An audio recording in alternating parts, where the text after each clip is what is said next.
Hello dear students, welcome to this course on real analysis. This is your third lecture on this topic metric spaces.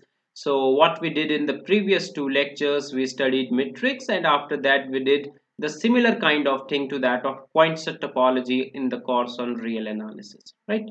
So we defined what is neighborhood, what is open set, and after that we defined closed sets, all right? And after that we also did a property that a set is closed if its complement is open, and if and this was the if and only if statement, right? So this lecture will also be the continuation of those things. So now let us begin. अब जो हमें concept पढ़ना है वो पढ़ना है सब spaces का, है ना? सब स्पेस मतलब वो लीनियर अलजेब्रा वाला सब स्पेस की बात नहीं चल रही है। अगर आपके पास कोई मीट्रिक स्पेस है तो उसका सब स्पेस कैसा होगा, है ना? तो उसके लिए सबसे पहले हमें रेस्ट्रिक्शन पढ़नी होगी कि रेस्ट्रिक्टेड मैप आप किसको कहते हो, रेस्ट्रिक्शन मैप। इस तरीके से आप लीजिए, यहाँ पर मैं समझाने के लिए बस एक एग्जांपल ले रहा हूँ, ठीक है? आपने कहा कि आपका फंक्शन मान लीजिए f था जो कि x से लेकर y पर था, ठीक है? मैंने क्या करा, इसका एक सबसेट लिया, a सबसेट ऑफ x लिया।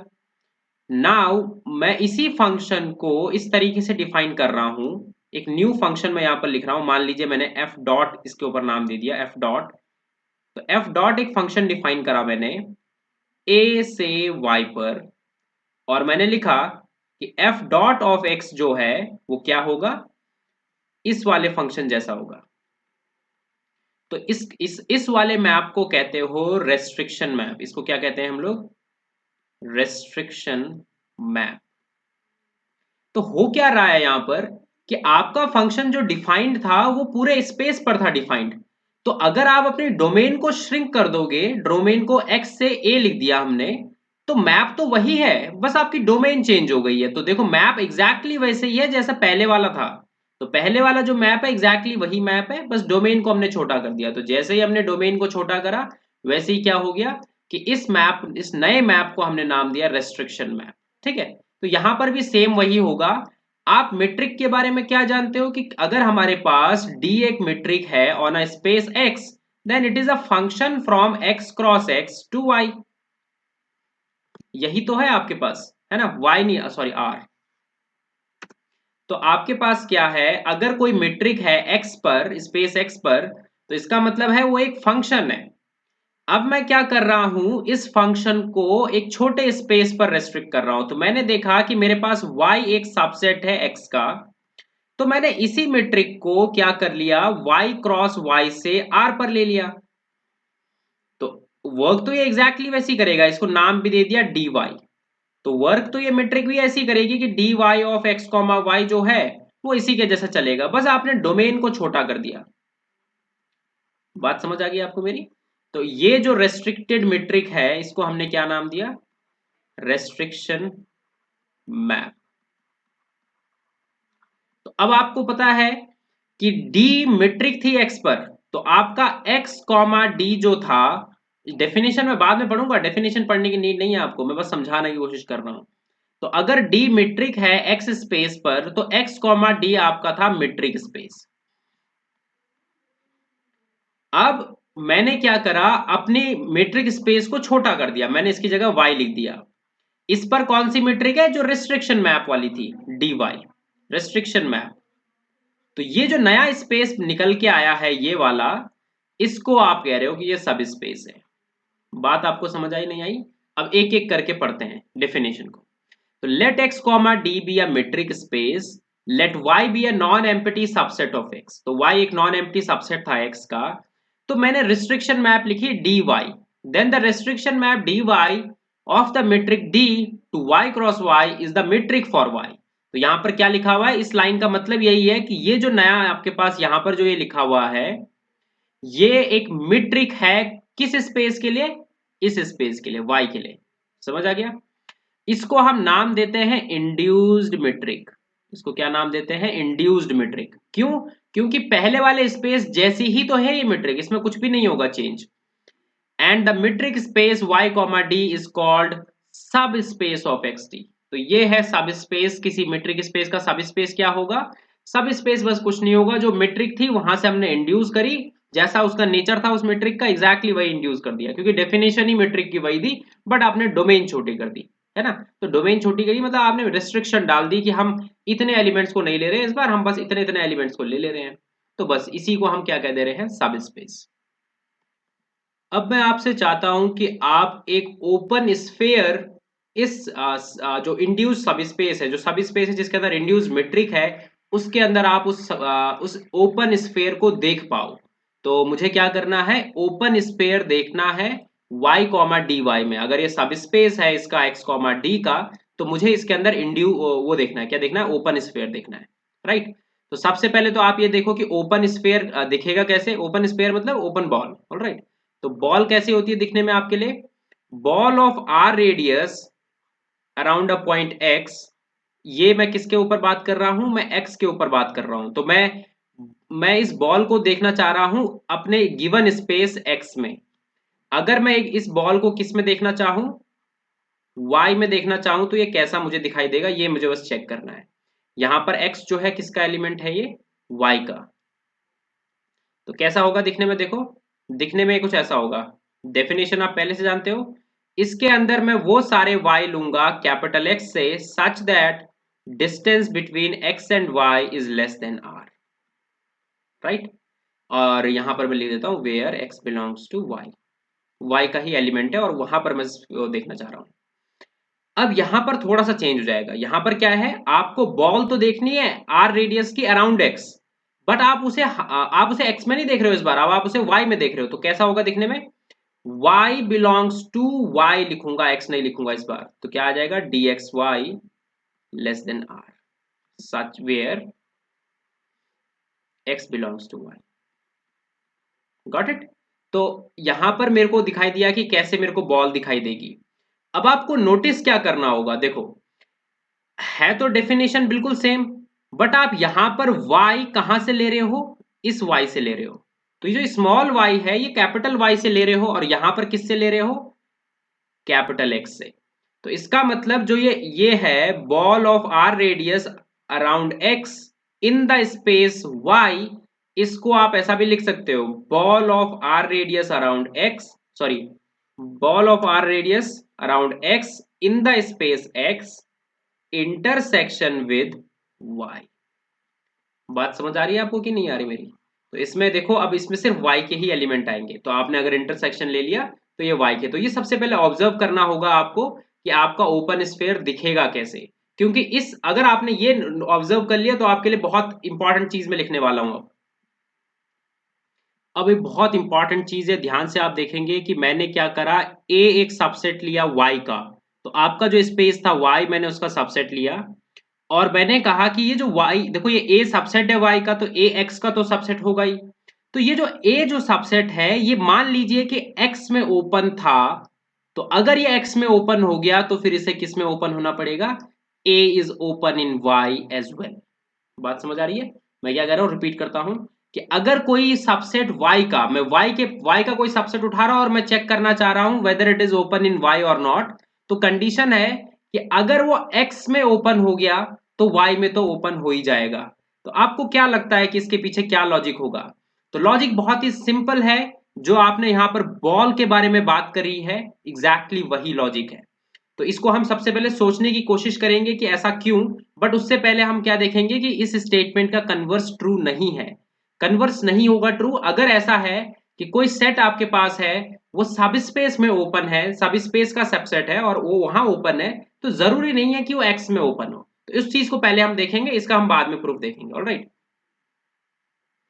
तो मुझे देखना था कि कन्वर्स क्यों नहीं है ट्रू। अगर कोई सबसेट y का ओपन है मान लीजिए y में, तो जरूरी नहीं है कि वो x पे ओपन हो। तो काउंटर एग्जांपल है कि आप y को कंसीडर करो क्लोज इंटरवल 0 1, x को कंसीडर करो real line, set of real line, है ना, और मेट्रिक है आपकी यूजुअल वाली। तो सबसे पहले मैं कंसीडर कर रहा हूं आपके सामने एक सेट, मैंने कंसीडर करा 0 1, 1/2 लिख लेता हूं, चलो इस तरफ से मैं ओपन छोड़ रहा हूं। तो 0 1/2 जो है ये it is open in y, is open in y। क्यों है ये ओपन। तो अगर आप बोलोगे कि भाई क्या है कि जीरो जो है, जरूरी नहीं है कि जीरो का जो नेबरहुड है वो क्या बन जाए, ये 0 1/2 वाला सेट बन जाए। मतलब प्रॉब्लम कहाँ पर दिखती है आपको इसमें? अगर आपने बेसिक पॉइंट से टोपोलॉजी करा है, सारी की सारी पॉइंट से टोपोलॉजी जो आप जानते हो यूजुअल मीट्रिक पर ही है, तो उसके हिसाब से आपके पास जीरो का जो है क्या नहीं है आपके पास, zero is not a interior point, है ना। इंटीरियर पॉइंट तो चलो मैंने डिफाइन नहीं करा अभी तक, बट मैं ये बोलूंगा कि आपके पास 0,1/2 जो सेट है वो जीरो का नेबरहुड नहीं है। क्यों? क्योंकि जीरो के अराउंड अगर आपने हल्का सा भी आपने एक इंटरवल बनाने की कोशिश करी, मान लीजिए जीरो है, ये 1/2 है, जीरो के अराउंड अगर हल्का सा भी इंटरवल में बनाऊंगा तो वो बाहर निकल जाएगा। अगर वो बाहर निकल गया तो वो सबसेट नहीं हो पाएगा ना इसका, तो वही प्रॉब्लम है। तो zero is not a 0,1/2 is not a neighbourhood of zero, ये बात आपको पता है। बट अगर आपका स्पेस ही इतना हो गया तो तब ऐसा नहीं है, तब तब ये नेबरहुड होगा। वाई? क्योंकि अगर मैं बॉल बना रहा हूं, मान लीजिए मैंने किसी भी रेडियस की बनाई, एप्सिलॉन रेडियस की बनाई, अराउंड मैंने बनाया जीरो, तो अगर मैं ये बॉल वाई के अंदर देख रहा हूं तो इसके अंदर कौन से एलिमेंट आएंगे बताओ, आपके हिसाब से कौन से एलिमेंट लगते हैं आपको जो इसके अंदर आएंगे? तो इसको मैं पहले लिखता हूं, तो इस बॉल के अंदर कैसे एलिमेंट आएंगे, वो सारे वाई आएंगे सच दैट जिनकी डिस्टेंस क्या हो, जिनकी डिस्टेंस 0 से 1/2 से कम होनी चाहिए आपकी, सॉरी एप्सिलॉन से कम होनी चाहिए, एप्सिलॉन से कम होनी चाहिए। तो अगर आप ध्यान से देखने की कोशिश करोगे तो आपको पता चलेगा, तो आप ध्यान से देखने की कोशिश करना तो आपको पता चलेगा कि ये कितना आने वाला है। इसका आंसर जो आएगा वो आएगा ही यही, कि इसके अंदर क्या आएंगे, देखो इसके अंदर आएगा जीरो, ठीक है, जीरो से लेकर epsilon, where epsilon is less than 1/2।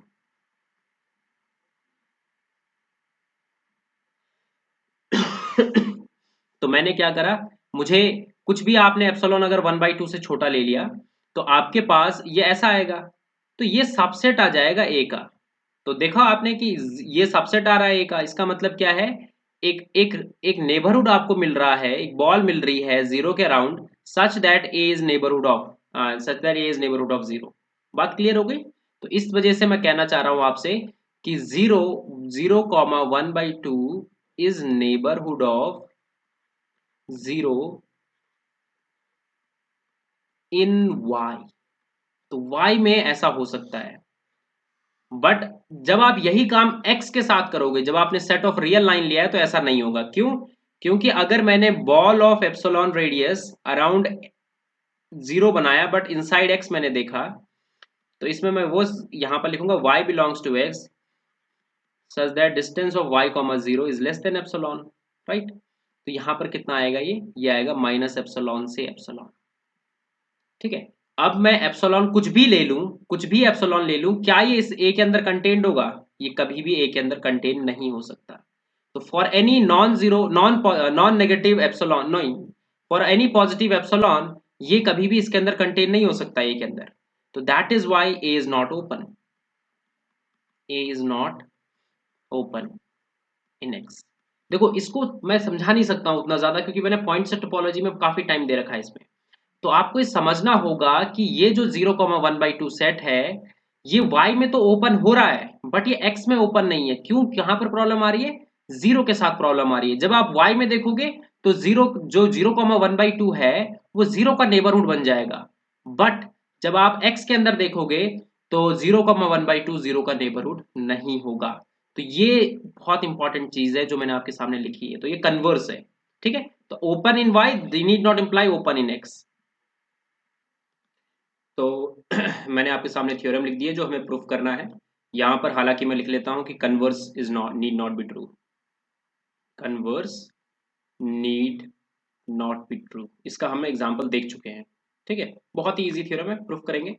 कैसे स्टार्ट करेंगे, आप लिखोगे सबसे पहले कि let a subset of y be open in x. तो मतलब ये एक्स में ओपन है। अगर ये एक्स में ओपन है दिस इंप्लाई कि एक्स इज नेबरहुड ऑफ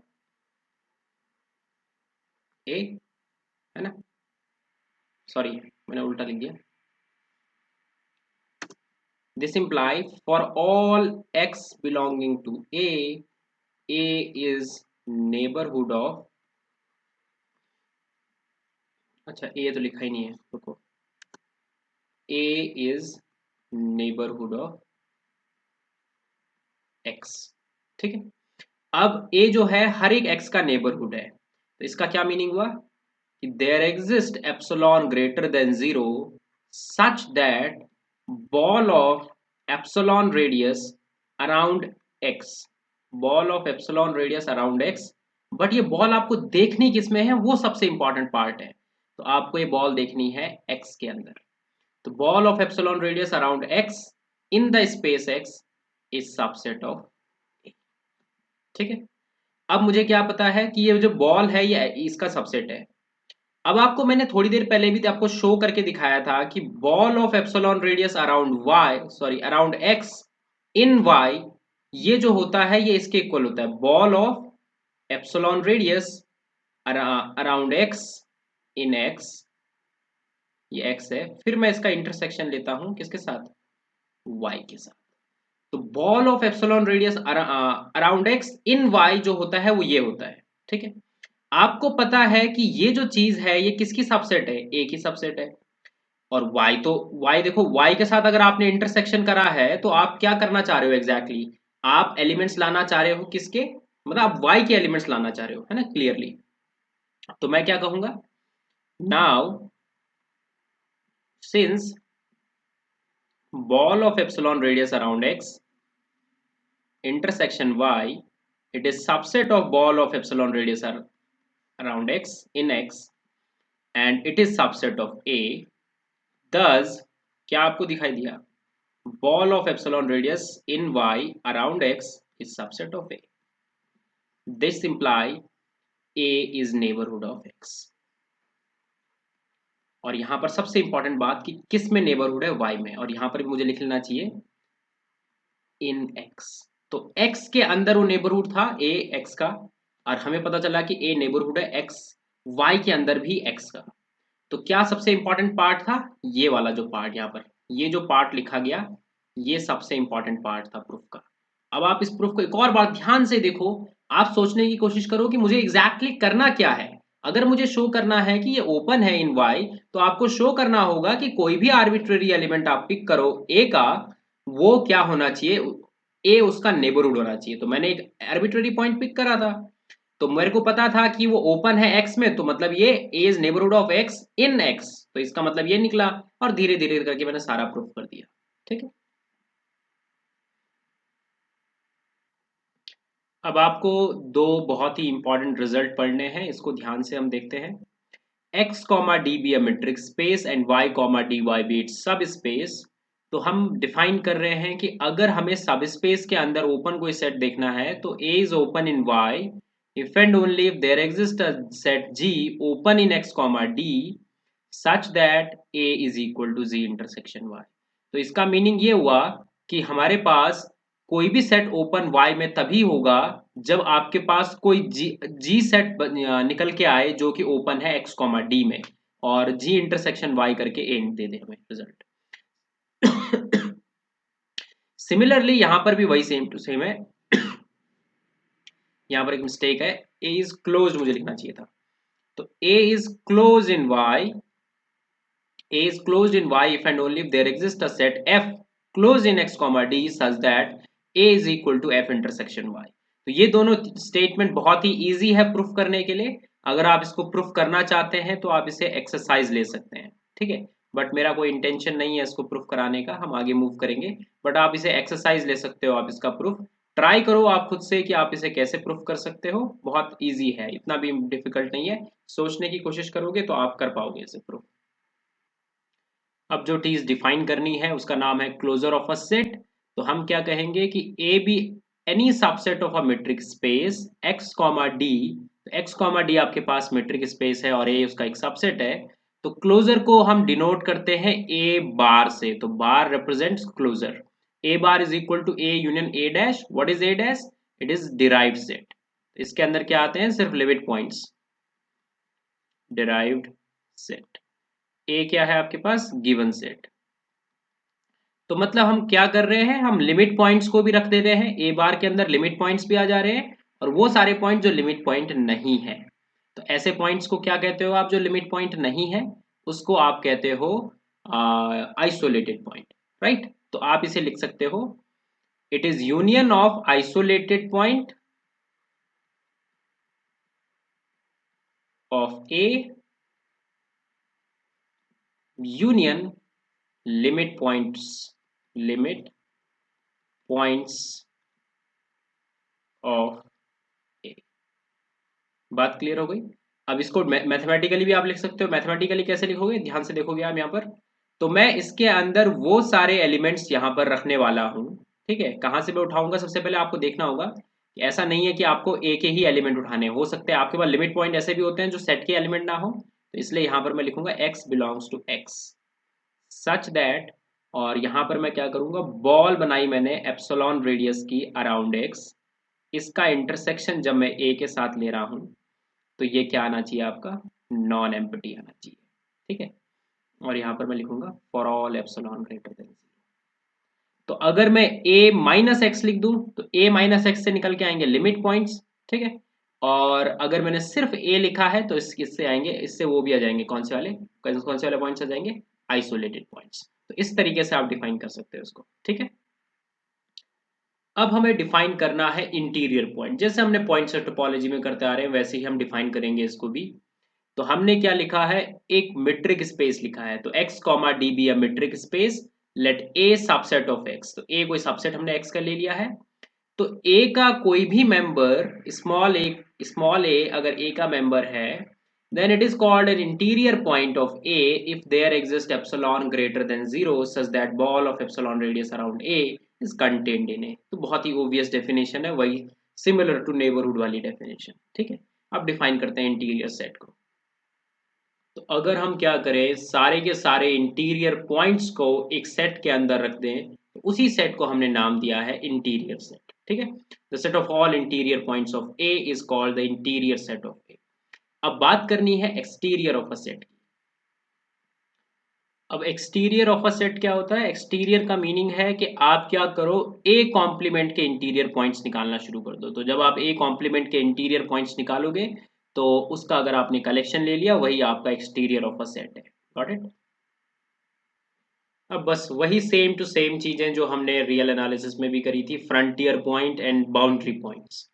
तो a point x belongs to x is said to be frontier point of a, जो कि सबसेट है x का, if it is neither interior point of a nor interior point of a complement. तो एक ऐसे point को मैं frontier point बोल रहा हूं ना, जो कि ना तो इंटीरियर पॉइंट होना चाहिए a का और ना ही इंटीरियर पॉइंट होना चाहिए a कॉम्प्लीमेंट का।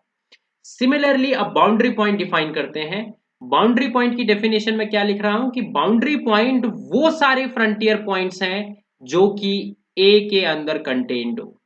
तो डेल ए से मैं इसको रिप्रेजेंट करता हूं बाउंड्री पॉइंट्स को, ये मैंने वहां पर भी रिप्रेजेंट करा था। तो ये किसके इक्वल होता है, frontier point of A intersection with A. तो वो सारे पॉइंट्स जो कि फ्रंटियर पॉइंट भी है और ए के मेंबर भी है, क्योंकि फ्रंटियर पॉइंट जरूरी नहीं है कि ए के मेंबर हो। कहां से पता चलता है, यहां से। तो मैंने जब फ्रंटियर पॉइंट की डेफिनेशन लिखी तो मैंने लिखा कि x बिलोंग्स टू x, तो मैंने ये नहीं लिखा कि x बिलोंग्स टू a। तो जिस तरीके से लिमिट पॉइंट जो है जरूरी नहीं है कि वो सेट के मेंबर हो, उसी तरीके से लिमिट फ्रंटियर पॉइंट भी जरूरी नहीं है कि सेट के मेंबर हो। तो इस तरीके से ये चार चीजें हमने डिफाइन कर ली हैं, पांच चीजें हो रही हैं टोटल, सॉरी। तो अब थोड़े बहुत एग्जाम्पल कर लेते हैं और इसको यहीं पर फिनिश कर देते हैं फिर। तो एग्जाम्पल मैंने लिया है, इधर से देखो आप, सबसे पहले मैं यूजुअल मेट्रिक ले रहा हूँ। यूजुअल मेट्रिक मतलब जो आपने पॉइंट्स टोपोलॉजी में पढ़ा है, मैं उसको रिपीट करने वाला हूँ। तो x is equal to r लिया है और डी यूजुअल मेट्रिक मैंने ली है। a इज इक्वल टू मैंने इधर से क्लोज लिया और इस तरफ से ओपन लिया है। तो अगर आप a के इंटीरियर पॉइंट्स देखोगे तो a के इंटीरियर पॉइंट्स आपके लिए क्या क्या आ जाएंगे, आपको पता है यूजुअल मेट्रिक के करस्पॉन्डिंग a में जीरो इंटीरियर पॉइंट नहीं है ना, ये बात आप बेसिक से जानते हो। तो यहाँ पर आ जाएगा 0,1। अगर आप a कॉम्प्लीमेंट लिखते हो तो a कॉम्प्लीमेंट आपका आएगा माइनस इन्फिनिटी से 0, इधर से ओपन आ जाएगा इस बार और इधर से क्लोज आ जाएगा। तो अगर आप a कॉम्प्लीमेंट के इंटीरियर पॉइंट्स को लिखते हो तो वो कितना आएगा आपके पास, इंटीरियर पॉइंट्स अगर आप इसके ध्यान से देखोगे तो 1 को छोड़ के सब कुछ है, तो यहाँ पर लिखोगे आप माइनस इन्फिनिटी से 0 यूनियन 1 से इन्फिनिटी। अब हमें क्या क्या चीजें कैलकुलेट करनी है, एक एक करके जो हमने पीछे लिखा हुआ था उसको एक एक करके कैलकुलेट करते हैं। तो सबसे पहले इंटीरियर सेट कैलकुलेट करना था, इंटीरियर सेट हम कैलकुलेट कर चुके हैं, ये जो मैंने लिखा है ये इंटीरियर सेट ही है, ठीक है, इंटीरियर सेट कैलकुलेट हो चुका है। अब मुझे क्या चाहिए, एक्सटीरियर सेट चाहिए और फ्रंटियर पॉइंट चाहिए और बाउंड्री पॉइंट चाहिए। एक्सटीरियर सेट क्या होता है, वो सारे पॉइंट्स जो कि क्या हो, ए कॉम्प्लीमेंट के इंटीरियर हो, तो ये आपके लिए क्या है, एक्सटीरियर ऑफ ए है, ये एक्सटीरियर ऑफ ए है और ये आपके लिए इंटीरियर ऑफ ए है, ठीक है। अब मुझे फ्रंटियर पॉइंट्स लिखने हैं, तो frontier points are those point which are not the interior point of a nor interior point of a complement. तो वो सारे पॉइंट जो ना तो ए के इंटीरियर पॉइंट हो पाए और ना ही ए कॉम्प्लीमेंट के। तो आप देखोगे zero is not a interior point of A, है ना, जीरो नहीं है इंटीरियर पॉइंट, बिकॉज जीरो के राउंड अगर आप कोई से भी उस रेडियस का इंटरवल आप बनाओगे तो वो बाहर निकल जाएगा और सबसेट नहीं हो पाएगा। तो यहां से आपको पता चला कि 0 और 1 जो है ना तो ये ए के इंटीरियर पॉइंट्स हैं और ना ही ये ए कॉम्प्लीमेंट के इंटीरियर पॉइंट्स हैं। अब बाउंड्री पॉइंट्स क्या होंगे, बाउंड्री पॉइंट्स को हम रिप्रेजेंट करते हैं डेल से, ठीक है। तो डेल ऑफ ए, तो डेल ऑफ ए क्या है, F of A intersection with the given set. तो गिवन सेट क्या है, 0,1। तो अगर आप एफ ऑफ ए का इंटरसेक्शन इसके साथ लोगे तो इसमें सिर्फ आएगा 0। बात समझ आ गई। तो आपके पास क्या है, एक तरीके से आपने सारे के सारी चीजें लिख दी। अब बस एक ऑब्जर्व आप ये चीज कर सकते हो कि अगर आपका कोई स्पेस है मान लीजिए, ठीक है, तो कोई भी मीट्रिक स्पेस है, तो उस मीट्रिक स्पेस का नाम मैंने अगर x लिखा है तो इसको मैं ऐसा लिख सकता हूं, कैसे लिख सकता हूं, इंटीरियर ऑफ ए, ठीक है, यूनियन एक्सटीरियर ऑफ ए, मैं लिखता हूं पहले। तो पूरे के पूरे स्पेस को आप इस तरीके से लिख सकते हो हमेशा। तो स्पेस जो आपका है मीट्रिक स्पेस, उसे किसी भी सबसेट के कॉरस्पॉन्डिंग आप लिख सकते हो। तो ए आपने कोई भी सबसेट उसका कंसीडर करा, तो x can be written as a interior union a exterior union frontier points of, got it. अब मुझे तीन चीजें पढ़ानी है, पहला है everywhere dense, nowhere dense and dense in itself, ठीक है, ये तीन चीजें पढ़ानी है। तो शुरुआत करेंगे एवरीवेयर डेंस की डेफिनेशन से। तो सबसे पहले तो मीट्रिक स्पेस को कंसीडर कर लेते हैं। तो मैंने क्या करा कि let x comma d be a metric space, metric, sorry matrix नहीं मीट्रिक, तो मीट्रिक स्पेस, ठीक है। तो मैं क्या लिखूंगा, a subset of x is said to be everywhere dense, everywhere dense if A closure is equal to X. तो अगर आपका जो क्लोजर है किसी सेट का, सबसेट का, किसी सबसेट एक्स का जो क्लोजर है अगर वो एक्स के इक्वल आ जाए तो आप उसे कह दोगे एवरीवेयर डेंस, ठीक है। तो मैंने लिखा कि let x comma d be a metric space, a subset of x is said to be, और मुझे डिफाइन करना है nowhere dense, nowhere dense if, अगर क्या हो जाए आपने ए का क्लोजर लिया एंड देन उसका इंटीरियर कैलकुलेट करा।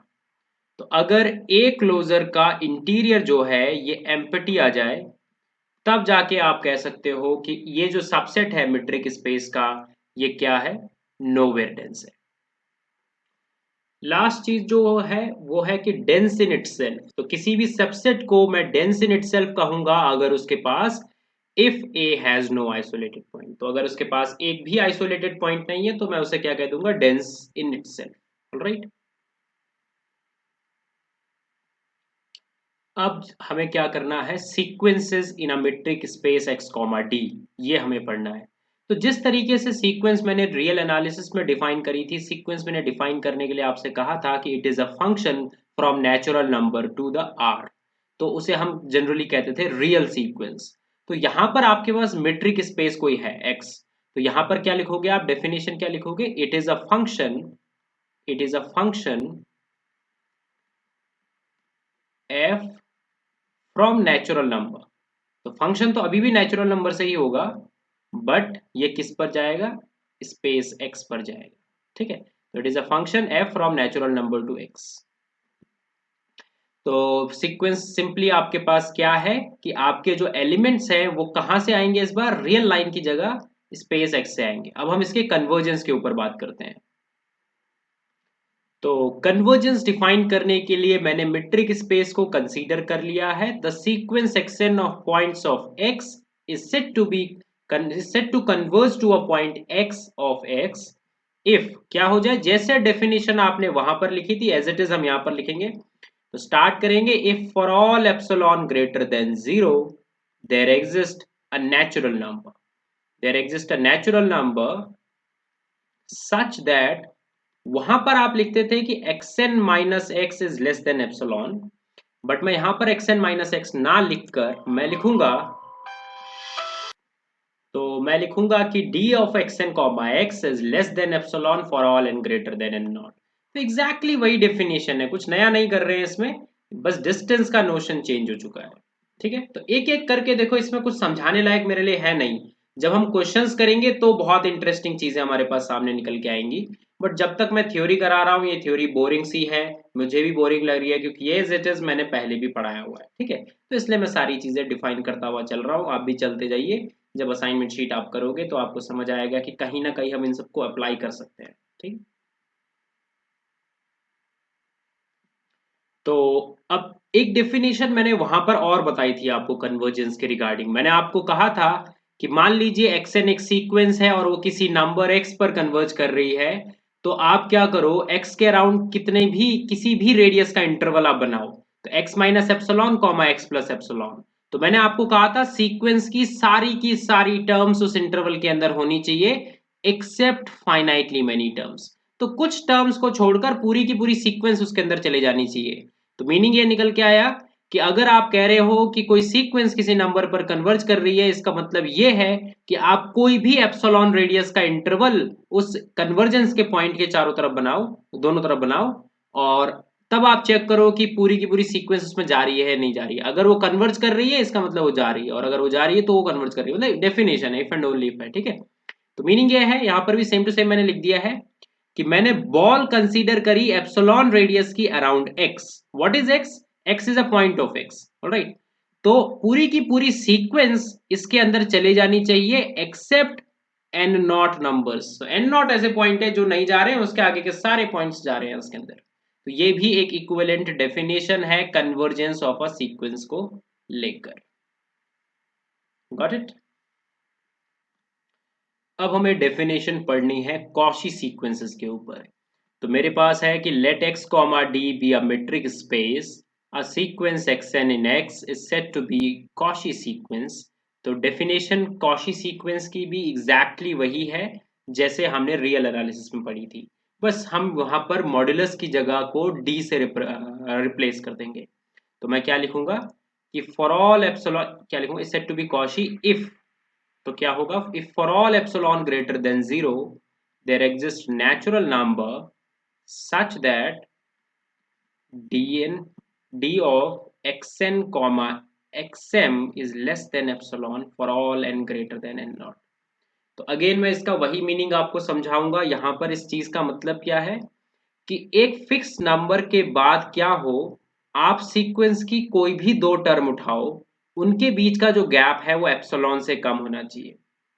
मीनिंग ये है कि जैसे ही आपने कोई एप्सिलॉन फिक्स करा, आपको एक एन नॉट मिलना चाहिए जिस एन नॉट के बाद सीक्वेंसेस के किसी भी दो टर्म के बीच का जो गैप है या जो डिस्टेंस है वो एप्सिलॉन से कम आना चाहिए। तो यही डेफिनेशन है कॉशी सीक्वेंस की। एग्जैक्टली यही डेफिनेशन हमने रियल एनालिसिस में भी करी है। ऑलराइट, अच्छा मैं एम लिखना भूल गया था यहाँ पर। ठीक है, for all n comma m greater than n naught, तो एन और एम दोनों के दोनों एम एन नॉट से बड़े होने चाहिए, ये डेफिनेशन है। अब आपको एक वो स्टेटमेंट याद आती होगी, मैं बहुत बार रिपीट करता था उसको रियल एनालिसिस में। मैं कहता था कि convergent imply Cauchy, Cauchy imply convergence. तो मैं कहता था कि convergent if and only if Cauchy, तो मतलब क्या है कि किसी भी सीक्वेंस को अगर आप कॉशी प्रूफ कर लेते हो तो वो कन्वर्जेंट भी हो जाती है, और कन्वर्जेंट प्रूफ कर लेते हो तो कॉशी भी हो जाती है। बट यहां पर ऐसा जरूरी नहीं है। अगर आपके पास आर्बिट्ररी मीट्रिक स्पेस है तो convergent sequence is always a Cauchy sequence, but Cauchy sequence need not be a convergent sequence. तो बैकवर्ड ट्रू नहीं है। अब हम इसका प्रूफ देखेंगे, why forward is true but why backward is not true. Got it? तो मैंने क्या कंसीडर कर लिया है, xn एक कन्वर्जेंट सीक्वेंस कंसीडर कर ली है और x उसकी एक लिमिट है। तो मैं कैसे लिखूंगा, because xn converges to x, तो आप डेफिनेशन यूज करेंगे कन्वर्जेंस की। तो आपने कहा कि मैंने कोई एप्सिलॉन ग्रेटर देन 0 पिक करा, तो आपको क्या होगा, कोई n नॉट मिलेगा नेचुरल नंबर सच दैट क्या हो, d of xn comma x जो है लेस देन एप्सिलॉन आएगा for all n greater than n not. ये तो थी डेफिनेशन कन्वर्जेंस की। अब मुझे शो करना है कि ये कॉशी है, ठीक है। तो मैंने क्या करा, अपने n और m दोनों के दोनों बिगर देन n नॉट लिए। तो क्या हुआ, मैंने कैलकुलेट करा d of xn comma xm। अब आप इसमें लगाएंगे ट्राइंगल इनइक्वालिटी, तो कितना आएगा, d of xn comma x plus d of xm comma x। Triangle inequality लगाई। आपको पता है कि अगर आपका n जो है n नॉट से बड़ा होगा तो इसका आंसर जो है एप्सिलॉन से छोटा आएगा, है ना। तो मैं यहाँ पर एप्सिलॉन की जगह एप्सिलॉन बाई 2 लिख लेता हूँ और यहाँ पर भी एप्सिलॉन बाई 2 लिख लेता हूँ। तो होगा क्या, ये वाली चीज भी एप्सिलॉन बाई 2 से छोटी आएगी। क्यों? क्योंकि ये बिगर है इससे। इक्वल लिख लो, चाहे यहाँ पर मैंने इक्वल लिख दिया क्योंकि गलती से। तो n greater than n not था, यहाँ पर भी n greater than n not satisfy हो रहा है, तो ये लेस देन एप्सिलॉन बाई 2 आ गया। देन ये वाली चीज भी क्या है, एप्सिलॉन बाई 2 से छोटी है। तो फाइनली ये क्या आ गया, एप्सिलॉन आ गया। तो d of xn comma xm is less than epsilon for all n comma m greater than n naught। तो आप कोई भी एप्सिलॉन पिक करोगे हमेशा ऐसा हो रहा है। तो इसका मीनिंग क्या हो गया कि the given sequence is Cauchy। This imply the given sequence is Cauchy। तो कन्वर्जेंस इंप्लाई कॉशी, इस बात को प्रूफ करना कोई बड़ी बात नहीं थी। अब बड़ी बात होगी कि आप कन्वर्स ढूंढ पाओ कि Cauchy need not imply convergence, right. तो कन्वर्स मुझे चेक करना है, तो मैंने क्या करा, अपने स्पेस को लिया 0,1, इस साइड से क्लोज ले लिया और इस साइड से ओपन ले लिया। तो मेरा स्पेस जो है open from this side and close from this side, और क्या लिया है, dxy is equal to mod of x minus y. तो मतलब यूजुअल मेट्रिक है। ये कौन सी मेट्रिक है, यूजुअल, जो आप पहले से जानते हो जिसके बारे में। मुझे क्या शो करना है कि xn अगर मैं एक सीक्वेंस ले रहा हूं तो वो मेरे पास होनी चाहिए कॉशी, और बट वो कन्वर्जेंट नहीं होनी चाहिए। तो मैंने कंसीडर करा xn is equal to 1/n, ये सीक्वेंस कंसीडर करी। अब आप लिखो d of xn comma xm कितना आएगा आपके लिए, ये आ जाएगा 1/n माइनस 1/m, राइट। तो ये कितना आ रहा है, 1/m माइनस 1/m आ रहा है। अब मैं कुछ लिख रहा हूं। अब मैंने क्या करा, विदाउट लॉस ऑफ जनरलिटी एक चीज में लिख रहा हूं। देखो, अगर आप xn कॉमा xm लिखोगे तो कोई ना कोई बड़ा होगा, कोई ना कोई छोटा होगा। इसका मतलब हो सकता है n बड़ा हो और हो सकता है m छोटा हो, या फिर ऐसा भी हो सकता है कि n छोटा हुआ m बड़ा हुआ। तो विदाउट लॉस ऑफ जनरलिटी, इस वर्ड का क्या मतलब है, विदाउट लॉस ऑफ जनरलिटी में ये चीज लिख रहा हूं कि मान लीजिए n छोटा है। अगर n छोटा है, this will imply 1/n will be bigger than 1/m, है ना। उल्टा हो जाएगा, इनइक्वालिटी चेंज हो जाएगी, 1/n will be bigger than 1/m। अगर 1/n बिगर है 1/m से, तो इसका मीनिंग क्या निकल के आएगा यहां से आपके हिसाब से, कि आप इसको आप डायरेक्टली लिख सकते हो। मैं लिखता हूं d of xn comma xm, because 1/n बिगर है तो इसको मैंने लिख दिया 1/n माइनस 1/m। अब आप 1/n में से कुछ पॉजिटिव नंबर माइनस करा रहे हो, तो मैं उसको माइनस नहीं कराऊंगा तो क्या हो जाएगा, मेरी क्वांटिटी जो है 1/n से छोटी आ जाएगी, है ना। अगर मैं माइनस नहीं कराऊंगा 1/n से छोटी आ जाएगी। अब आप यूज करोगे आर्किमीडियन प्रिंसिपल। आप जानते हो कि आपको एक नेचुरल नंबर जरूर मिलेगा, ठीक है, बाय आर्किमीडियन प्रॉपर्टी। क्योंकि अभी आप रियल लाइन पर ही तो आर्किमीडियन प्रॉपर्टी वर्क करेगी, ठीक है। By Archimedean property there exists n naught belongs to natural number such that 1/n is less than epsilon for all n, ऐसा लिख लेता हूं यहां पर 1/n naught is less than epsilon। तो यहां पर क्या हो जाएगा, d of xn comma xm जो है वो लेस देन एप्सिलॉन आएगा for all n greater than n naught, ठीक है। अब आपने देखा कि आपका n जो है वो छोटा है m से, ठीक है। और आप कह रहे हो कि अगर मैंने अपना n जो है n नॉट से बड़ा रख लिया, अगर मैंने अपना क्या कर लिया, n n नॉट से बड़ा रख लिया, तो मुझे क्या मिल जाएगा, d ऑफ xn जो है वो xm, d of xn comma xn जो है उनका जो बीच का जो गैप है वो क्या मिल जाएगा, एप्सिलॉन से छोटा मिलेगा। और ये सब कुछ किस कांस्टेंट के ऊपर बात हो रही है, कांस्टेंट है मेरे लिए n नॉट। तो इस n नॉट के कॉरस्पॉन्डिंग में सारी की सारी बातें कह रहा हूं। अब मुझे डेफिनेशन के हिसाब से क्या चाहिए, मुझे यहां पर चाहिए n कॉमा m, इसको मैं थोड़ा सा शिफ्ट करता हूं, ग्रेटर देन n नॉट। तो मुझे ये चाहिए ना n कॉमा m, 1 सेकेंड। तो मेरे पास n नॉट से बड़ा था और आपका जो m है वो n से बड़ा है, तो मैं लिखूंगा for all m greater than n, और n आपका ग्रेटर देन था n नॉट। तो आ गया ना m comma n greater than n not. तो सिमिलरली अगर कोई दूसरा वाला बड़ा होगा तो सेम प्रूफ उल्टा चल जाएगा, तब भी आपको एक n नॉट मिलेगा ही मिलेगा, और उन दोनों का क्या कर लोगे, फिर मैक्सिमम ले लोगे, वही वाला n नॉट हर केस में वर्क करने लगेगा फिर। तो विदाउट लॉस ऑफ जनरलिटी आप प्रूफ इतना ही लिख सकते हो, ये भी राइट है, ठीक है। वो जो सेकंड नंबर का प्रूफ है कि अगर n बड़ा हुआ m छोटा हुआ तब क्या होगा, वो एग्जैक्टली ऐसे ही चलेगा, और फिर जो दोनों n नॉट आएंगे आप उनसे मैक्सिमम वाला ले लेना, वो सभी के लिए वर्क कर जाएगा। तो प्रूफ हमारे लिए इतना ही है एग्जैक्टली ये। तो मुझे पता चला कि ये जो सीक्वेंस है ये कॉशी है, ठीक है। अब ये कॉशी है, अगर आप इसकी लिमिट चेक करने कैलकुलेट करने की कोशिश करोगे तो आप देखोगे इसकी लिमिट आनी क्या चाहिए, इसकी लिमिट आनी चाहिए 0, बट 0 तो हमारे स्पेस में है ही नहीं। तो क्या लिखोगे, कन्वर्जेंस की डेफिनेशन पे वापस आओ। कन्वर्जेंस की डेफिनेशन में मैंने लिखा था कि सीक्वेंस को कन्वर्जेंट कहेंगे किसी पॉइंट x ऑफ x। ये बहुत इंपॉर्टेंट चीज है, तो पॉइंट स्पेस का तो होना ही चाहिए एटलीस्ट, तभी जाके आप कन्वर्जेंस की डेफिनेशन को डिफाइन कर रहे हो। अब मेरे पास क्या है, एक सीक्वेंस है, तो यहां पर मैं लिख लेता हूं कि xn इज कॉशी, ठीक है। अब मैंने देखा कि since zero does not belongs to space, जो मेरा स्पेस है उसमें जीरो नहीं है, this imply xn does not converges to zero. तो जो मेरी सीक्वेंस है वो जीरो पर नहीं कर सकती कन्वर्ज, क्योंकि कन्वर्जेंस की डेफिनेशन में कहा गया है कि जिस पॉइंट पर अगर वो कन्वर्ज कर रही है एटलीस्ट वो पॉइंट स्पेस के पास होना चाहिए, तभी जाके कन्वर्जेंस की डेफिनेशन आप लगा पाओगे। तो आप कहोगे कि this sequence is not convergence but it is Cauchy. अब काम करते हैं एक और चीज पर, जो कि है find another example of Cauchy but not convergent. तो एक ऐसी सीक्वेंस हमें चाहिए जो कि कॉशी हो।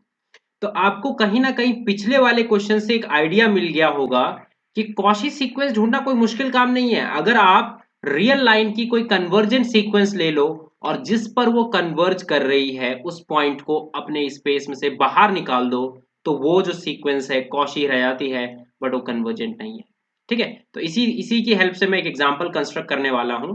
तो मैंने क्या करा, कंसीडर लेट आपका जो स्पेस है वो है सेट ऑफ रैशनल्स, और आपकी जो मेट्रिक है वो मैंने ले ली है यूजुअल मेट्रिक, जो आप पहले से जानते हो। ये है आपकी यूजुअल मेट्रिक। मैंने क्या करना है, आपने कहा कि एक सीक्वेंस में ले रहा हूं ए एन, कुछ भी ले सकते हो आप, तो 1+1/n to the power n, ये सीक्वेंस मैंने ले ली। इन रियल लाइन आप इस जानते हो कि this sequence a n goes to e, ये बात आप जानते हो, है ना।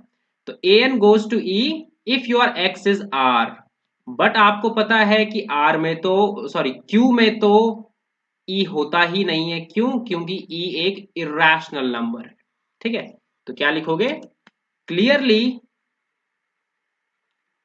ए एन इज कॉशी। क्यों, क्योंकि ये कन्वर्जेंट थी, किसी और स्पेस में कन्वर्जेंट है, इसका मतलब अपने वाले स्पेस में तो एटलीस्ट कॉशी है ही, कॉशी इन क्यू। तो यहां पर आपको एक और चीज नोटिस करनी है कि इसका हर एक मेंबर रैशनल है। आप कुछ भी एन पुट करोगे ये रैशनल ही निकल के आएगा। तो ए एन जो है कंप्लीटली क्यू में है, क्यू के बाहर की सीक्वेंस नहीं है ये। तो ए एन कंप्लीटली क्यू में है और वो कॉशी भी है, but a n do not converges in q. तो हमारे पास एक और एग्जांपल आ गया जो कि कॉशी है बट कन्वर्जेंट नहीं है, ठीक है। तो इस तरीके से आप हमेशा एग्जांपल सोच सकते हो। अब एक स्पेसिफिक टाइप का स्पेस हमें लेना होगा, जिस तरीके से रियल लाइन में मैं बोला करता था Cauchy if and only if convergent, इसी तरीके से हमें एक ऐसा स्पेस ढूंढना होगा जिस जो थोड़ा सा जनरलाइज्ड होगा। रियल लाइन बहुत स्पेसिफिक है, स्पेसिफिक है इसका मतलब क्या है कि वहां पर Cauchy if and only if convergent है। यहां पर convergent imply Cauchy, but Cauchy need not imply convergence है, ऐसा है। तो मैं एक ऐसा स्पेस ढूंढना चाह रहा हूं जिसमें कॉशी इंप्लाई कन्वर्जेंट भी हो जाए, तो ऐसे स्पेसेस को हम कहते हैं कंप्लीट मीट्रिक स्पेस। तो कंप्लीट मीट्रिक स्पेस की डेफिनेशन मुझे लिखनी है। अगर एक ऐसा स्पेस मेरे पास है जिसके अंदर for every Cauchy sequence all the Cauchy sequences are convergent, then I will say that that space is complete metric space। तो आइए डिफाइन करते हैं। तो डिफाइन कर रहे हैं कि x, d be a metric space, x, d is said to be complete if every Cauchy sequence converges in x। तो अगर हर एक Cauchy sequence converge करने लगे तो ऐसे एक ऐसे स्पेस को हम कंप्लीट मेट्रिक स्पेस कह देते हैं। तो फॉर एग्जाम्पल आपके पास कंप्लीट मेट्रिक स्पेस का एग्जाम्पल क्या हो जाएगा, आर। ये बात हमने वहां पर प्रूफ भी करी थी कि कॉशी इंप्लाई कन्वर्जेंट हो रहा है और कन्वर्जेंट इंप्लाई कॉशी हो रहा है, रियल लाइन में हमने कर रखा है ये काम। तो एग्जाम्पल क्या लिखोगे, r comma d, what is d, mod x minus y. ये जो स्पेस है इट इज कंप्लीट। एक ऐसा एग्जाम्पल आप दे सकते हो जो नॉट कंप्लीट स्पेस है। तो ऐसा एग्जाम्पल आपने दो अभी के अभी पढ़े। पहला एग्जाम्पल था जिसमें आपने आपने क्या लिया था, ओपन फ्रॉम जीरो लिया था और इस तरफ से क्लोज लिया था, है ना, ये वाला। आपको दिखा देता हूं दोबारा से, ये वाला। तो open from this side and close from this side. तो जब आप इसको यूजुअल मेट्रिक के साथ ले रहे थे तो आपने देखा था आपके पास एक ऐसी सीक्वेंस थी जो कि कॉशी है बट कन्वर्जेंट नहीं है। तो with d is equal to mod x minus y, ये जो स्पेस है इज नॉट कंप्लीट। सिमिलरली आप किसको जानते हो, Q वाले को भी जानते हो। तो Q वाले का भी हमने एग्जांपल दिया था। तो कंप्लीट का मतलब आपको एग्जैक्टली समझ आ चुका होगा, ठीक है। तो अब मैंने एक डिस्क्रीट स्पेस कंसीडर करा है और मुझे शो करना है कि it is a complete space. तो एक्चुअली में डिस्क्रीट स्पेस का आपको क्या मीनिंग लगता है, डिस्क्रीट स्पेस का आपको पता है कि डिस्क्रीट स्पेस में आपको एक चीज पता होती है कि मीट्रिक जो है वो डिस्क्रीट है। बट डिस्क्रीट मीट्रिक होने की वजह से उसके अंदर बहुत सारी इंपॉर्टेंट चीजें निकल के आती है। जैसे मुझे शो करना है सबसे पहले कि ये कंप्लीट होगा, तो मैंने सबसे पहले इसकी मीट्रिक लिख लेनी है एक बारी। तो मीट्रिक लिख लेने से मुझे काफी आइडिया मिल जाता है कि मैं क्या करने वाला हूं, ठीक है। All right. तो अब मैंने एक ऐसी सीक्वेंस लिखी है जो कि कॉशी है। तो मैंने कहा कि let xn be a Cauchy sequence, be a Cauchy sequence in x, d। तो मैंने एक कॉशी सीक्वेंस ली। मुझे अगर शो करना है ये कंप्लीट है तो मुझे ये शो करना होगा कि इट इज कन्वर्जेंट। कैसे शो करूंगा, स्टार्ट करेंगे कि डेफिनेशन से, कॉशी सीक्वेंस की डेफिनेशन से। तो आप कहते हो कि for all epsilon greater than zero, आपके पास क्या निकल के आएगा, there exist natural number such that क्या हो, d of xn comma xm जो है लेस देन एप्सिलॉन है for all n greater than n comma m greater than n naught, for all n comma m greater than n not.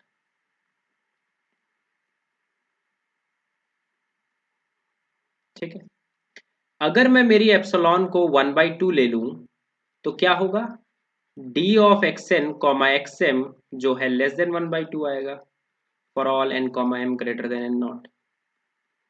अब आप ध्यान से देखो कि 1/2 से डिस्टेंस कैसे छोटी हो सकती है।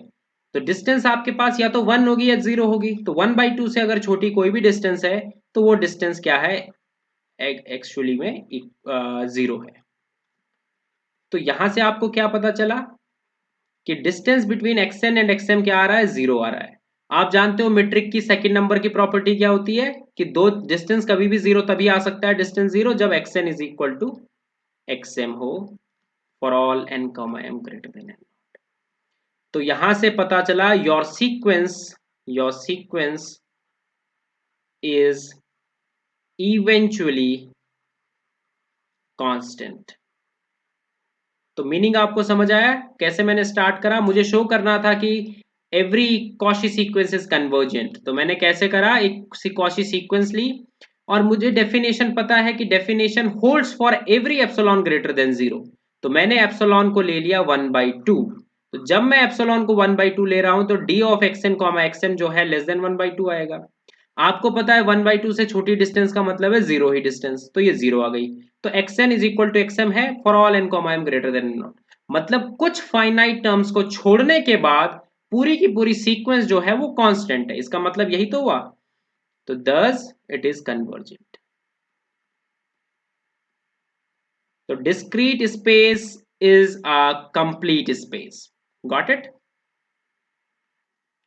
अब जो नेक्स्ट एग्जाम्पल हमें पढ़ना है जो कि काफी इंपॉर्टेंट है, वो ये है कि अगर आपके पास आर एन है, r to the power n, r cross r, then dxy अगर आप यूक्लिडियन मीट्रिक लिख रहे हो तो ये क्या होता है, यूक्लिडियन मीट्रिक के रिस्पेक्ट में कंप्लीट मीट्रिक स्पेस फॉर्म करता है। तो कैसे स्टार्ट करेंगे इसको शो करने के लिए, आपने xn एक क्या कंसीडर करी, xn is a Cauchy sequence. तो अगर xn आप एक कॉशी सीक्वेंस कंसीडर करोगे, is a Cauchy sequence in x comma r, ठीक है। तो r to the power n comma d एक कॉशी सीक्वेंस मैंने ली।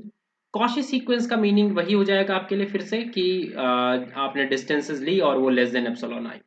तो xn जो है सबसे पहले आपको सोचना होगा कि xn दिखेगा कैसा। तो xn जो है एक सीक्वेंस है। x1 अपने आप में एक 9 टपल्स वाला एलिमेंट है, 9 नहीं सॉरी n टपल्स वाला एलिमेंट है। x2 अपने आप में n टपल्स वाला एलिमेंट है। x3 अपने आप में n टपल्स वाला एलिमेंट है। तो मैं कॉशी की डेफिनेशन लिखूंगा, for all epsilon greater than 0 there exist natural number such that what will happen, d of xn comma xm is going to be less than epsilon for all n comma m greater than n naught। अब इसका use करो कि अगर आपके पास xn है, xn जो है उसको मैं लिखने का तरीका आपको बताऊंगा, और y जो यहाँ पर y की जगह कितना है आपके पास xm है। तो मान लीजिए आपके पास xn जो था वो इस टाइप से था, xn1 xn2। ऐसा करते हैं n लेते ही नहीं है, k लेते हैं, क्योंकि मेरी सीक्वेंस के साथ ये प्रॉब्लम क्रिएट कर रहा है। तो यहाँ k ले लेते हैं, ठीक है, तब थोड़ा सा इजी हमें दिखाई देगा ये काम। तो x1 xn2 up to xnk, ये पावर में नहीं है, ये बस एक नंबरिंग है उनके लिए। क्या है, एक नंबरिंग। तो ये n टपल्स लिखा हुआ है, k टपल्स लिखा हुआ है सॉरी। सिमिलरली xm जो टर्म होगी वो भी क्या होगी, k टपल ही होगी। तो xm मैं लिख रहा हूं xm1 xm2 up to xmk। तो k टपल मैंने लिख दिया। अब मैं इन दोनों के बीच में डिस्टेंस निकालने की कोशिश करता हूं। तो डिस्टेंस कितनी आएगी आपके अकॉर्डिंग, ये आएगा। तो कितना आएगा, समेशन और xi माइनस yi को होल स्क्वायर। तो आपके पास कितना आने वाला है, xn, यहां पर मैं लिखूंगा i minus xmi to the power 1/2। I की जो वैल्यू है वो 1 से मूव कर रही है अप टू k तक, और यहां पर लिखा हुआ है पावर में 1/2। तो आपको पता क्या है, आपको ये बात पता है कि ये सारे का सारा जो चीज है ये लेस देन क्या है, एप्सिलॉन है, ठीक है। अब इसको इतने बड़े में आप अगर देखोगे तो कंफ्यूजन क्रिएट हो जाएगी। छोटा सा देखते हैं। तो मान लीजिए आपके पास लिखा हुआ है a² plus b² is less than 1। अब देखो ये है पॉजिटिव नंबर, अगर मैं इसकी जगह 0 रिप्लेस कर दूंगा तो इनइक्वालिटी में कोई इफेक्ट पड़ेगा नहीं। क्यों, क्योंकि आपने चीज को छोटा कर दिया। तो इसकी जगह 0 रिप्लेस करके छोटा सा लिख दो। Under root a² will be less than 1, that means a will be less than 1। तो अगर under root of a² plus b² less than 1 है तो a भी 1 से छोटा होगा और b भी 1 से छोटा होगा। तो इसी तरीके से मेरे पास समेशन में लिखी हुई है बहुत सारी चीजें, और सारी की सारी स्क्वायर में लिखी हुई है, k टाइम्स ये चीजें लिखी हुई है, और उसका जो स्क्वायर रूट है वो लेस देन एप्सिलॉन है। तो यहां से आपको क्या निकल के आएगा, डायरेक्टली क्या लिख सकता हूं मैं, ये जो नोट मैंने आपको लिखा है उसकी हेल्प से xni माइनस xmi। अच्छा ऐसा नहीं है कि डायरेक्टली मैं वो लिखना चाह रहा हूं, मतलब मैं कहना चाह रहा हूं कि ये जो है लेस देन एप्सिलॉन आएगा वो ठीक है, बट इसका मॉड्यूलस भी लेस देन एप्सिलॉन आएगा। तो जब भी आप a² को अंडर रूट की वजह से कैंसिल करते हो तो यहाँ मॉड लिख दोगे तो वो चीज भी ट्रू होगी। a तो है ही less than 1, but modulus of a भी लेस देन 1 होगा, ये मैं आपसे कहना चाह रहा हूँ। तो xni minus xmi less than epsilon आएगा for all n comma m greater than n naught, है ना। अब आप ध्यान से देखोगे ये किस में लागे, आप पूरी की पूरी चीज को, आप पूरी की पूरी चीज को लागे आर में, रियल लाइन पर। और रियल लाइन पर आप जानते हो कि आपकी जो सीक्वेंस है वो कन्वर्जेंट होती है। तो अब मैं वापस से चला जाता हूँ, काफी हद तक हमारा फिनिश हो चुका है प्रूफ, यहाँ पर से आता हूँ। तो d of x n comma x m को आपने ये लिखा, और मैंने कहा कि अगर आप क्या करो, सबकी जगह जीरो रख दो और जो आयत वाला टर्म है उसकी जगह नॉन जीरो रखो बस। तो साफ सबकी जगह जीरो रख दोगे तो ये आएगा ना सबकी जगह। तो x n i minus x m i is less than epsilon for all n comma m greater than n naught. This imply x n i is a convergent sequence से लिमिट आपकी कितनी आ रही है, limit is x of i। तो अगर x n i convergent sequence है और लिमिट उसकी एक्स आई है, तो मैं आगे मूव करता हूं। तो फिर डायरेक्ट किया जाएगा कि जो आपकी सीक्वेंस थी एक्स एन, सीक्वेंस आपकी कैसी थी, x n one, x n two, up to x n k. ये आपका nth टर्म है सीक्वेंस का। सीक्वेंस आपकी r to the power k में है, इस बात को आपने ध्यान रखना है। ऐसा नहीं है कि रियल लाइन की सीक्वेंस है ये। तो ये nth टर्म है सीक्वेंस का जो कि r to the power k में है। तो ये आपका डायरेक्टली अब दिखाई देगा आपको कि ये किस पर कन्वर्ज करेगा, x11। क्यों? क्योंकि xn1 x11 पर कन्वर्ज कर रहा है, x22 इस पर कौन कन्वर्ज कर रहा है, सॉरी सॉरी सॉरी, यहां पर x आएगा और यहां पर भी x आएगा। ठीक है, ध्यान से देखो, मैंने लिखा है कि ये किस पर कन्वर्ज कर रहा है, xi पर कन्वर्ज कर रहा है। तो xni कन्वर्जेस टू xi। तो xn1 किस पर कन्वर्ज करेगा, x1 पर। ये स्क्वायर नहीं है, इस बात को आपने ध्यान रखना है। xn2 किस पर कन्वर्ज करेगा, x2 पर। xnk किस पर कन्वर्ज करेगा, xk पर। ठीक है, क्यों? क्योंकि ईच इंडिविजुअल जो है कंपोनेंट वो सेपरेटली उस पर कन्वर्ज कर रहे हैं। तो डायरेक्टली ये चीज बोली जा सकती है, डायरेक्टली आपको दिखाई दे रहा है कि ऐसा होगा ही होगा। और अगर आपको नहीं लग रहा है तो अब मैं दिखा देता हूं आपको। तो मुझे शो क्या करना होगा, ये चीज शो करनी होगी कि आपकी जो सीक्वेंस है वो इस नंबर पर कन्वर्ज करेगी, ये मुझे शो करना है। ठीक है, तो स्टेप आप शुरू से देखते आओ कि कैसे हमने करा। सबसे पहले आपने कॉशी माना सीक्वेंस को, और कॉशी माना तो आपने शो करा कि जो सीक्वेंस है उसका जो ईच कंपोनेंट है, कंपोनेंट मतलब देखो ये के टपल्स है, तो हर एक टपल कन्वर्ज कर रहा है, ये पता चल गया। हर एक टपल जिस पॉइंट पर कन्वर्ज कर रहा था उसको हमने लिमिट पॉइंट माना। तो आपकी जो सीक्वेंस xn है वो इस नंबर पर कन्वर्ज कर रही है, इसको नाम दे दो x। ठीक है, ये मैंने नाम दे दिया है। तो मुझे अगर कन्वर्जेंस की डेफिनेशन देखनी है तो मुझे शो क्या करना होगा कि for all epsilon greater than 0 there exist natural number, ये शो करना होगा such that dxn x is less than epsilon. ये मुझे निकाल के लाना होगा कैसे ना कैसे करके। तो मुझे चाहिए था कि ये लेस देन एप्सिलॉन हो for all n greater than n naught, ये मेरा स्टेटमेंट था, ये मुझे लाना है कैसे ना कैसे करके ये जो चीज है। तो मैंने d of x n comma x को लिख दिया एक बारी। ठीक है, गॉट इट। तो d of x n comma x को लिखा। अब आपने इस समेशन फॉर्मेट में अगर आप लिखोगे तो हो सकता है आपको थोड़ा सा डिफिकल्ट लगे, तो मैं समेशन फॉर्मेट से हटा के इसे ऐसा लिख देता हूं ताकि आपको इजीली दिखाई दे चीजें। ठीक है, तो मैं क्या करने वाला हूं अब, देखिए आपके पास कितने नंबर्स हैं, ये एक्सएन आपके पास एक बारी में एक्सएन जो है एक ही है ना। जैसे मान लीजिए आपके पास, आप क्या करना चाह रहे हो कि आप निकालना चाह रहे हो कि आपको एक एन नॉट ऐसा नंबर चाहिए जिसके बाद से क्या होने लग जाए, d of x n comma x जो है वो लेस देन एप्सिलॉन आए। तो आपको ये शो करना है कि ये जो चीज है ये लेस देन एप्सिलॉन आने वाली है। ठीक है, तो इसके लिए मैं कुछ लिखने वाला हूं अब। तो कैसे स्टार्ट करूंगा प्रूफ को, प्रूफ को मैं यहां से स्टार्ट करूंगा कि मैंने ए और बी को ग्रेटर देन 0 लिया, और मैंने इस आइडेंटिटी को देखा, a square plus b square plus 2ab is equal to a plus b का होल स्क्वायर होता है। और ए और बी अगर मेरे पास ग्रेटर देन 0 है तब की मैं बात कर रहा हूँ। तो ये पॉजिटिव क्वांटिटी है, 2ab is a positive quantity. If I will remove 2ab your inequality will be like this. तो मतलब ये वाली चीज जो है लेफ्ट वाली चीज अब आपने छोटी कर दी अगर आपने वहां से 2ab हटा दिया।